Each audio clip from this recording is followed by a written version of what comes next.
الأجل مولا مولا. أعوذ بالله من الشيطان الرجيم. بسم الله الرحمن الرحيم. الحمد لله رب العالمين بارئ الخلائق أجمعين وباعث الأنبياء والمرسلين حبيبنا وحبيب إله العالمين أبي القاسم محمد. أما بعد فقد قال الله تبارك وتعالى في محكم كتابه المجيد وفرقانه الحميد وهو أصدق القائلين وقوله الحق. بسم الله الرحمن الرحيم. وما أرسلناك إلا رحمة للعالمين. صدق اللہ العلی العظیم. پروردگار عالم اپنی بابرکت کتاب میں ارشاد فرماتا ہے، میں نے کچھ سمت اور کوئی عہدہ پیغمبر اکرم کے لیے بیان کیا ہے اور اس عہدے سے ان کو نوازا ہے. وہ عہدہ رسالت ہے، اور پھر رسالت کا ایک لازمہ بھی اللہ نے قرار دیا ہے جو اس آیت میں آپ کی خدمت میں نے پیش کیا. اور اللہ اس آیت میں اس خصوصیت کو جو کہ عہدہ رسالت کی خصوصیت ہے بیان فرما رہا ہے. اللہ جل جلالہ و عظم شأنہ فرماتا ہے، وما ارسلناک الا رحمۃ للعالمین، اور ہم نے نہیں بھیجا رسالت پر مبعوث نہیں کیا آپ کو مگر یہ کہ آپ کو عالمین کے لیے رحمت بنایا. بس لازم رسالت رحمت بننا ہے. پہلے اللہ نے نبی کو رحمت کا مرکز و علامت و نشانی بنائی، اس کے بعد مبعوث پر رسالت کیا. یعنی اللہ نے نبی کو اس دنیا میں آنے سے پہلے رحمت عطا کی ہے، اور اس کے بعد دنیا میں آنے کے بعد لوگوں کو بتایا کہ یہ رسول ہے. یہ لازم رسول رحمت ہے. ظاہر سی بات ہے کہ اگر کوئی رسالت پر مبعوث ہوا ہے تو اسے والد و والدہ سے زیادہ رفیق و شفیق ہونا چاہیے، تاکہ وہ اپنی ذات و ذاتیات کو بھلا کر امت کی بھلائی کے لیے کام کرے، اور اس کا لازمہ رحمت ہے. اللہ نے اس آیت میں رحمت کا تذکرہ کیا، اور میں چونکہ عنوان گفتگو میرا یہ ہے کہ میں آپ کی خدمت میں پیغمبر کے جو دو زندگی کے گوشے ہیں، ایک رسالت سے پہلے اور ایک رسالت کے بعد. رسالت سے جو میری مراد ہے وہ ظاہری رسالت ہے، وگرنہ ہمارا عقیدہ یہ ہے کہ نبی اس دنیا میں آنے کے بعد عہدہ رسالت کو حاصل نہیں کرتا، بلکہ جب وہ دنیا میں نہیں بھی آیا ہے تب بھی رسول ہے. لیکن جو مکتوبات اور کتابیں ہیں اس حوالے سے کہ عمر کے کس حصے میں اللہ نے نبی کو رسالت عطا کی، یعنی کیا، یعنی کب علی اعلان تبلیغ کا حکم ملا، کھل کر لوگوں کے سامنے آنے کا کب حکم ملا. ان باتوں کو دیکھتے ہوئے نبی کی زندگی کے دو حصے ہو جاتے ہیں. ایک وہ حصہ جو قبل الرسالہ ہے، مبعث اور بعثت سے پہلے کا حصہ. دوسرا حصہ بعثت کے بعد کا حصہ ہے.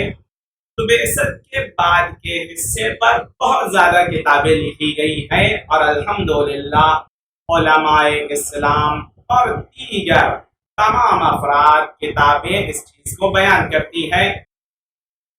دوسرا جو گوشہ یعنی پہلا والا اور مقدمیت والا گوشہ ہے رسالت سے پہلے کا گوشہ، کہ جب نبی نے مبعوث کے رسالت ہونے کا اعلان نہیں کیا، کھل کر سب کے سامنے نہیں آئے، تب ان کی زندگی کیا تھی، اور اس زندگی میں بھی میں آپ کے سامنے جو پیش کر رہا ہوں وہ اخلاقی زندگی رسول اکرم صلی اللہ علیہ وآلہ وسلم کی رسالت اور بعثت سے پہلے، نبی کے مبعوث ہونے سے پہلے۔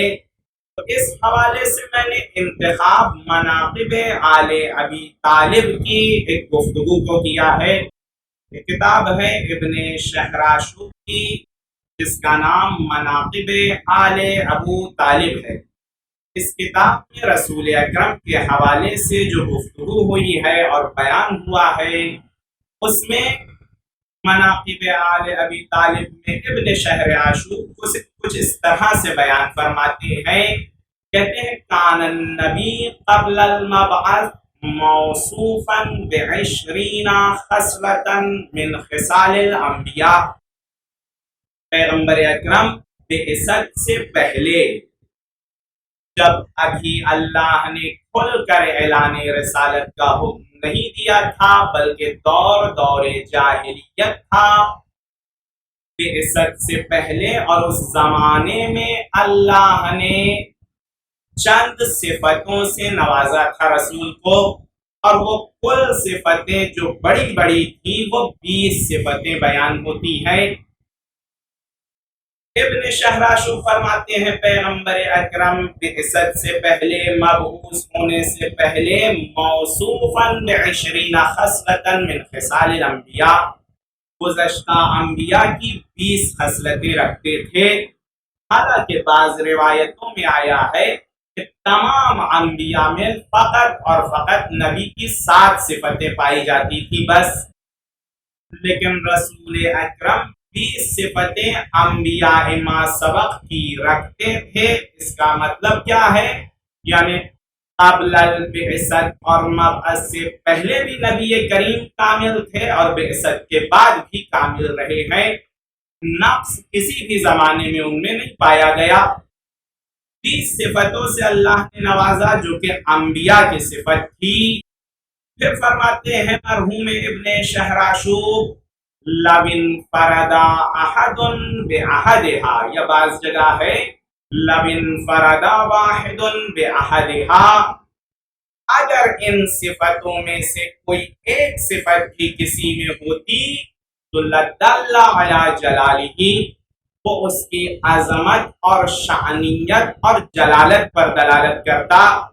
ان میں سے اگر ایک صفت ہوتی فَكَيْفَ إِذَا اجْتَمَعَتْ فِيهِ، بس اس کا کیا کہنا کہ جس میں یہ پوری 20 کی 20 صفتیں پائی جا رہی ہوں، یعنی نبی کریم صلی اللہ علیہ وآلہ وسلم میں بعثت سے پہلے 20 ایسی نمایاں صفتیں تھیں جن صفتوں کو کفار دیکھ کر دنگ تھے کہ اس فرد نے کسی کے سامنے زانو ادب نہیں ٹیکا، کسی سے پڑھنا لکھنا نہیں سیکھا، کسی سے آداب نہیں سیکھے، کسی کو ہم نے نہیں دیکھا جو ان کو سکھاتا ہوا ملے، اس کے باوجود بھی 20 ایسی صفتیں اس کے اندر پائی جا رہی ہیں جو پورے معاشرے عرب میں ایک صفت ان میں سے کسی میں نہیں پائی جا رہی تھی۔ اس بات کو دیکھ کر دنگ تھے۔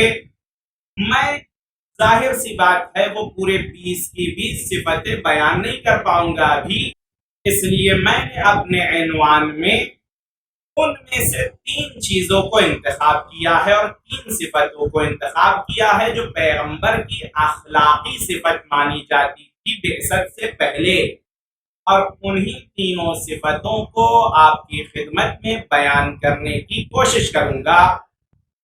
صفت اول جو اس روایت میں بیان ہوئی ہے، کان النبی حاذقا، 20 صفتوں میں سے ایک صفت نبی کریم کی تھی کہ وہ حاذق تھے، ماہر تھے. کوئی بھی کام شروع کرنا ہوتا ہے، دیکھیے یہ ہمارے لیے درس عبرت ہے اور درس ہے. بعثت سے پہلے پیغمبر اکرم کی اخلاقی صفت میں سے ایک صفت یہ تھی کہ وہ حاذق و مہارت رکھتے تھے کسی بھی کام میں. اسی لیے روایت میں امام موسیٰ بن جعفر موسیٰ کاظم علیہ السلام نے فرمایا کہ جب تک آپ کو ایک کام سے خارج ہونے کا دروازہ نہ مل جائے اس میں داخل ہی مت ہوئیے. اس کا مطلب کیا ہے؟ آج کے جوانوں کے لیے بھی یہ ایک درس ہے اور ہر فرد کے لیے ایک درس ہے. ہوتا یہ ہے کہ ہم کچھ کام شروع کر دیتے ہیں لیکن انٹرنس ہمیں مل گیا ہے، ایگزٹ ہمیں پتہ نہیں ہوتا ہے کہ اس میں کیسے داخل ہونا اور کہاں سے خارج ہونا ہے. نتیجتاً 2 روز 4 روز 10 روز 20 روز 1 مہینہ 1 سال بعد اس کام میں سستی نظر آتی ہے، وہ بند ہو جاتا ہے. آخر ایسا کیا ہوا کہ شروعات اچھی ہوئی لیکن اختتام کیوں اچھا نہیں ہوا؟ کیونکہ ہمیں ورود تو پتا تھا، داخل ہونے کا راستہ تو پتا تھا، انٹرنس ہم جانتے تھے، ایگزٹ اور خروج اور نکلنے کا راستہ نہیں پتا تھا. وہاں جانے کے بعد ہم گم ہوئے، 2-4 بڑی بڑی مشکلات آئیں، ہم تھک ہار کر ہمت ہار گئے اور پیچھے ہٹ گئے. پیغمبر اکرم کی ایک صفت یہ تھی کہ وہ حاذق تھے. یعنی کیا؟ یعنی مہارت کے ساتھ کسی بھی کام میں داخل ہوتے تھے اور پھر اسے پایہ تکمیل تک پہنچاتے تھے. یہ پیغمبر کی ایک خاصیت تھی. آپ اسی لیے دیکھتے ہیں معاذ بن جبل یا سعد بن معاذ جب ان کا انتقال ہوتا ہے لوگ انہیں دفن کرنے کے لیے لائے، پیغمبر نے گریہ بھی کیا، پیغمبر نے نماز جنازہ پڑھایا ان کی، پیغمبر قبر میں اترے اور ان کو دفن کے سامان کو ان کے مہیا کیا اور دفن کر دیا. اور یہی وجہ ہے کہ معاذ سعد کی والدہ نے کہا کہ میرا بیٹا کتنا خوش نصیب ہے کہ پیغمبر اکرم ان کے قبر میں اترے اور ان کو غسل و کفن و دفن کیا. پیغمبر نے گریہ فرمایا اور کہا ایسا مت کہیے، اپنے بیٹے کے لیے دعا کریے کیونکہ وہ فشار قبر میں مبتلا ہے. کہا گیا فشار قبر میں کیوں؟ والدہ نے کہا آپ نے تشہیر کیا، آپ نے غسل دیا، کفن میں شریک رہے، دفن میں شریک رہے، قبر میں اترے، اس کے باوجود بھی عذاب قبر میں کیوں مبتلا ہے؟ کہا چونکہ زوجہ کے ساتھ اخلاق بہت اچھا نہیں تھا. تو یہ ہمارے لیے بھی ایک درس ہے.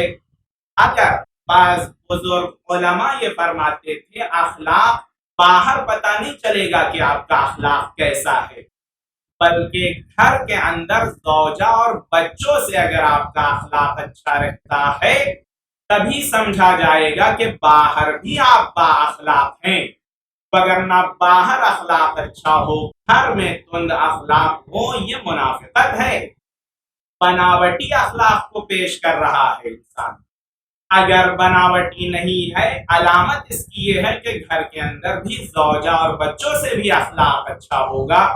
بس جیسا اخلاق گھر میں ہے وہی اخلاق آپ کا باہر ہے، بناوٹی اخلاق سے فائدہ ہونے والا نہیں ہے. پیغمبر نے فرمایا کہ سعد اپنی زوجہ کے ساتھ بد اخلاقی سے پیش آتے تھے اس لیے عذاب قبر میں مبتلا ہوئے ہیں.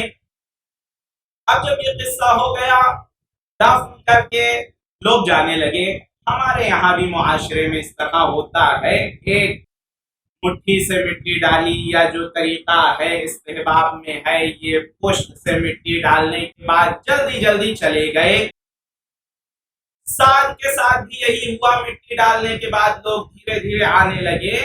پیغمبر آخر تک رہے اور پہلے مٹی ڈالا، پھر قبر کو تسویہ کیا، یعنی جیسی قبر بنتی ہے قبر کا نشان بنایا اور بالکل صحیح طریقے سے مٹی ڈالنے کے بعد آخری فرد پیغمبر وہاں سے لوٹے.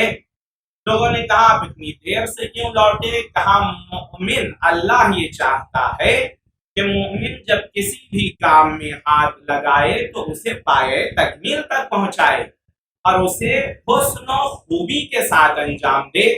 دیکھیے قبر کے معاملے میں رسول اللہ مہارت کے ساتھ اور پابندی سے کہ اس کام کو تکمیل کیا جائے اس قدر دقت کر رہے ہیں کہ قبر کے معاملے میں اب آ جائیے ہمارے امور اور زندگی کے سارے نظام کو دیکھیے، پیغمبر کتنے حسن و خوبی اور مہارت کے ساتھ ان کاموں کو انجام دیتے تھے، اور یہ درس ہے ہم لوگوں کے لیے بھی کہ ہم پیغمبر کی سیرت کو اپناتے ہوئے اخلاق پیغمبر کو جو بعثت سے پہلے تھا وہ یہ تھا اور اس کو اپنائیں کہ جب کسی بھی کام کو انجام دے رہے ہیں آدھا ادھورا نہ انجام دیں، یا جس کا رزلٹ ہمیں پتہ ہی نہیں ہے کہ کیا ہونا ہے اس میں انٹری نہیں ہو۔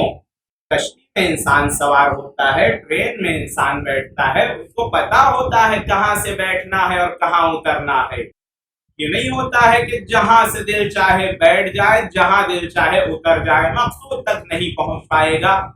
بس جیسے ایک عام سے سفر میں ایسا ہے کہ زندگی کے سفر میں بھی ہمیں کہاں سے شروعات کرنی ہے اور کہاں ختم کرنا ہے یہ پتا ہونا چاہیے، اور اس کو بعض علماء نے سائیکولوجک روایتوں کے ضمن میں پیش کیا ہے کہ اہل بیت نے جو سائیکولوجک بیان دیا ہے اس میں ایک یہی ہے، انٹرنس اور ایگزٹ بہت ضروری ہے پتا ہونا۔ انسان کی کامیابی کا 90% راز یہ ہے کہ اس کو ورود اور دخول اور خروج پتا ہو، دونوں باتیں۔ روایت میں بھی یہی آیا ہے، پیغمبر کی ایک صفت یہ تھی کہ حاضرن مہارت کے ساتھ کسی بھی کام میں داخل ہوتے تھے، بس انشاءاللہ ہم بھی مہارت کے ساتھ کام میں داخل ہوں اور پایۂ تکمیل تک اسے پہنچائیں۔ یہ پہلا مسئلہ جو پیغمبر کی خاص صفت تھی بعثت سے پہلے، مہارت۔ دوسری صفت کمیہ، کان النبیو کمیہ، پیغمبر دلیر شجاع تھے۔ ہم اور آپ اگر شجاعت کو دیکھتے ہیں تو ہم جب بھی شجاعت کی بات آتی ہے ذہن میں جنگ، لڑائی، جھگڑا یہی سب آتا ہے۔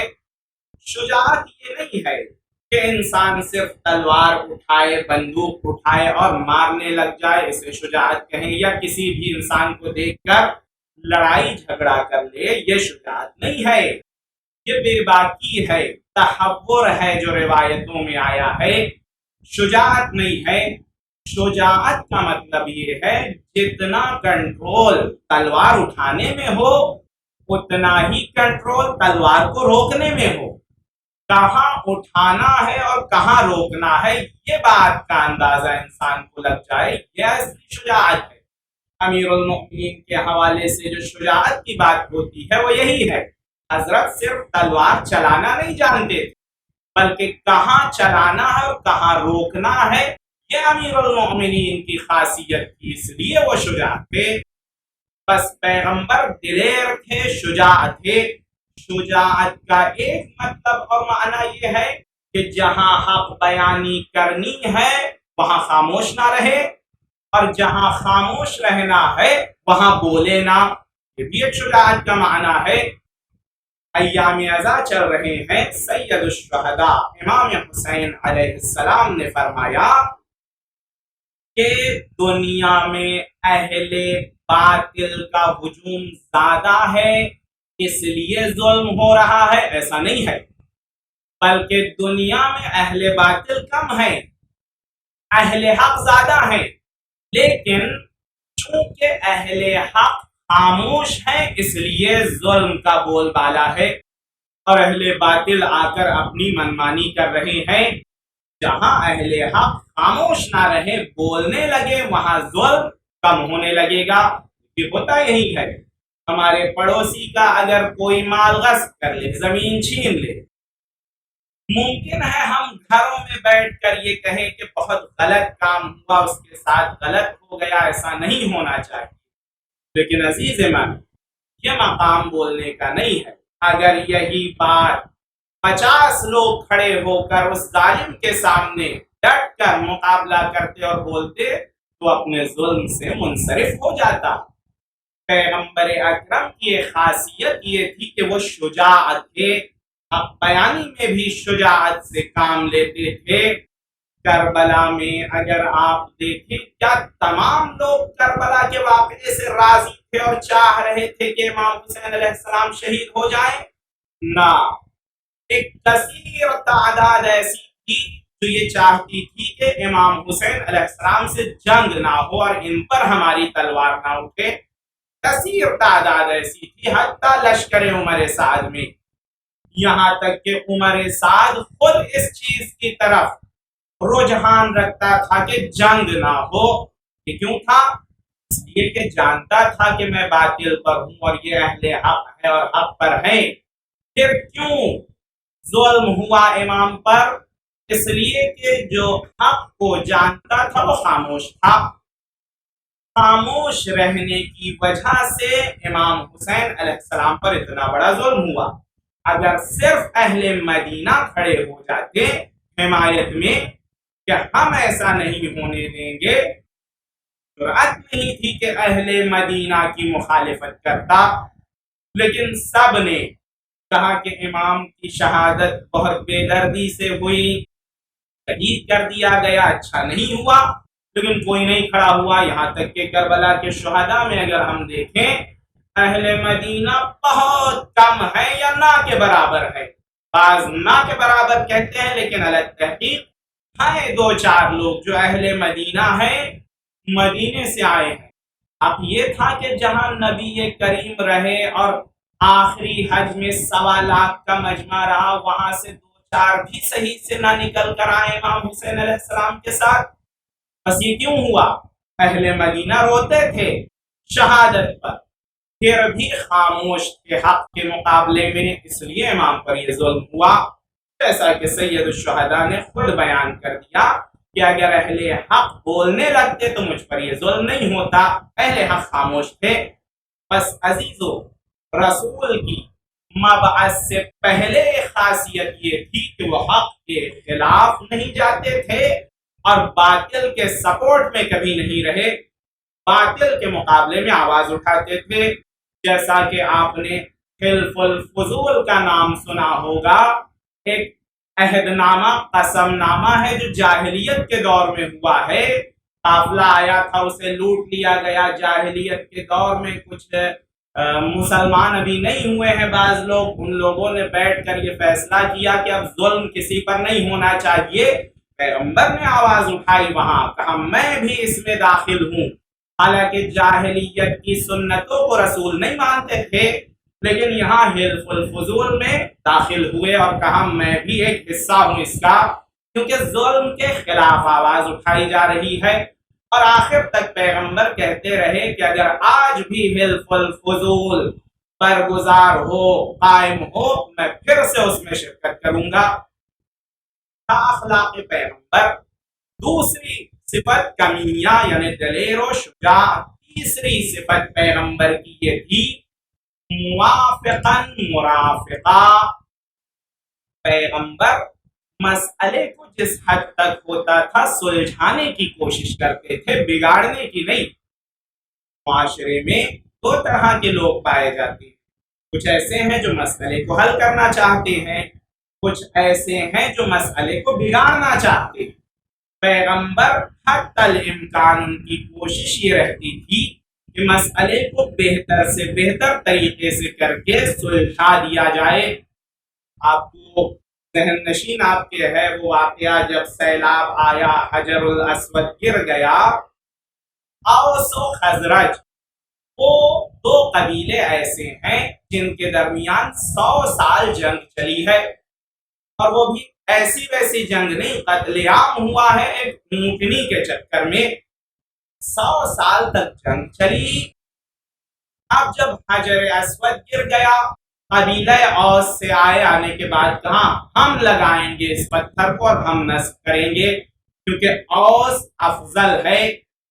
خزرج نے کہا کہ نہ، خزرج لگائے گا، قبیلہ خزرج اور اوس سے کم نہیں ہے۔ اسی میں نزاع ہونے لگا۔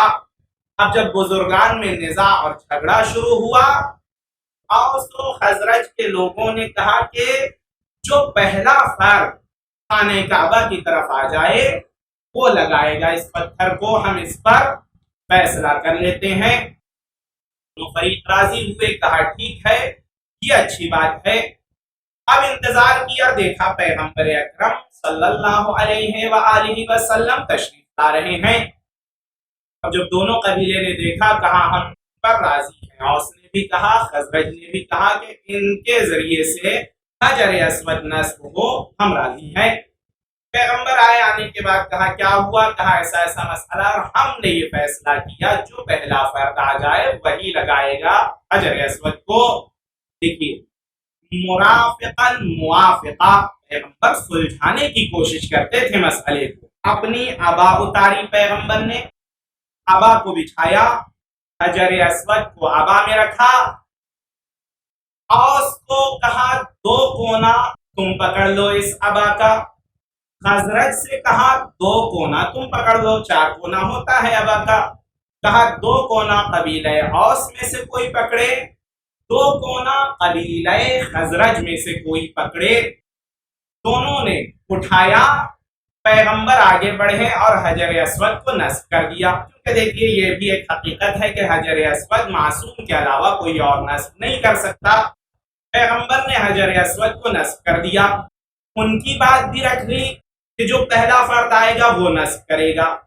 دونوں قبیلے کے اختلاف کو بھی اسی ایک عمل سے سلجھا دیا، اور 100 سالہ جنگ کو اسی مسئلے نے ختم کر دیا۔ بس درایت، چالاکی اور موافقت سلجھانے کی کوشش ہو، بگاڑنے کی کوشش زیادہ نہیں ہونی چاہیے، مسئلے کو جتنا ہو سکے سلجھایا جائے۔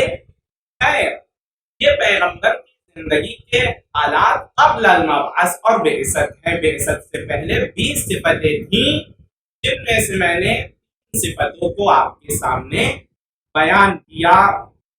لیکن عزیزو، یہ پیغمبر جو بعثت سے پہلے بھی پاک صاف زندگی گزار کر گئے اور نمونہ اخلاق قرار پائے بعثت سے پہلے بھی اور بعثت کے بعد بھی، نبی کریم نمونہ اخلاق اور لکم فی رسول اللہ اسوۃ حسنہ کا مصداق قرار پائے کہ آپ کے لیے پیغمبر بہترین نمونہ عمل ہے۔